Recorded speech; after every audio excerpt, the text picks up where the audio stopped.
Welcome, everyone, as we react to the Columbia University Department of Psychiatry.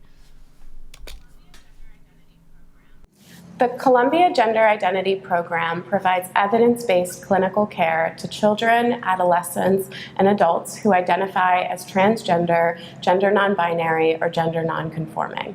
So let me translate that. If they think that they're a woman and they're really a man with hair and a beard and a mustache, we will give them a dress and a skirt, and we will teach them how to walk around in high heels. If they're a woman, we will give them chest bindings, and then we will give them all sorts of happy pills. We'll give them testosterone that might turn them psychotic, and we will make sure that they are who they want to be. In fact, we don't stop at gender. If they want to be a cat, we'll get them a litter box. And if they want to be Napoleon Bonaparte, we'll give them a nice hat. And if they would like to be, Marie Antoinette, we will get them some cake. You see, we allow delusion and psychosis to be the lead in what reality is. Transgender, gender non-conforming people typically face two sources of stress. The one source of stress is related to the fact that society still is unfamiliar with their gender identity and gender expression. The second source of stress is related to the incongruence that they may feel between their self-perceived gender identity, the sense of being a boy, girl, man, woman, or other gender, and their current gender role or the sex characteristics of their body.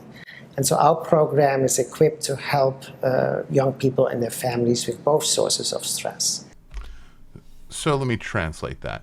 Instead of allowing objective reality to define a person to what they really are, say the expression, like he created the man and female, we're going to make sure that whatever they perceive themselves to be, they're going to be comfortable there. So I'll liken it to if you perceive yourself to be a kleptomaniac, uncontrollable, then it's all right if you steal, Johnny. You can do whatever you want because you perceive yourself to be a kleptomaniac. We're not going to correct that. We're going to encourage you. In fact, we're going to enable you. And in fact, we're going to help you learn how to steal better. Moving on. In our clinic, one of the things that we emphasize is creating an affirming space where we respect and celebrate gender diversity and gender minorities. We know, especially in the case of youth who identify as transgender, gender non-binary, or gender non-conforming, that family acceptance is incredibly important. When we involve families in treatment, we're able to provide support for family members who may be struggling with complicated feelings around their child or their family member's transition.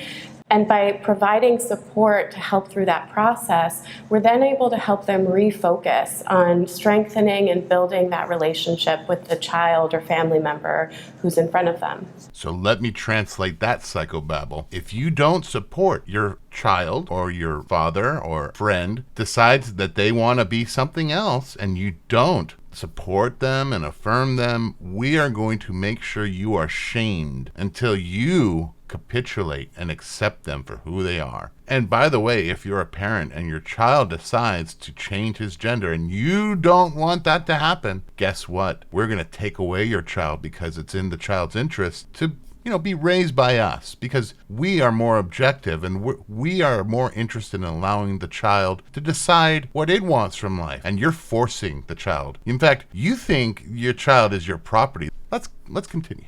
Columbia Gender Identity Program is housed in the Department of Psychiatry. Jawohl, Herr Kommandant! And that is in part because we believe transgender care is about more than hormones and surgery. It's really about living your life as a transgender person or as the gender that you perceive yourself to be, and helping the family and the environment to adjust to that. But from the Department of Psychiatry, we provide access to all the other specialties at Columbia. People come to us at different points in their life and at different places in their journey with a varying understanding of who they are themselves and their gender. I don't like to see people suffer. I don't like to see cruelty, even to this day.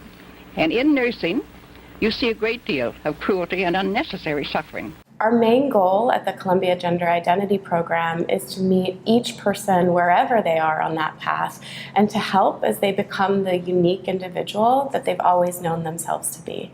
We recognize that there's no one way to be transgender, but rather that there is a whole diverse range of gender identities and gender expressions, and our Columbia program really wants to help every young person and every adult and their family to find what is comfortable for them and support them in that effort.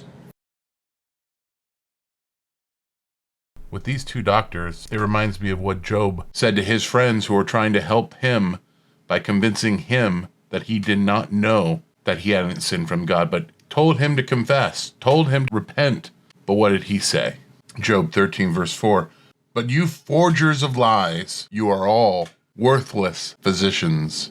If you can't objectively see that someone's gender is male or female," Romans 1:28 warns, "Furthermore, just as they did not think it worthwhile to retain the knowledge of God, so God gave them over to a depraved mind, so that they do what ought not be done." Thank you, and this has been The Skeptical Partisan Reacts to Dr. Bochting and Dr. Selivar. Thank you.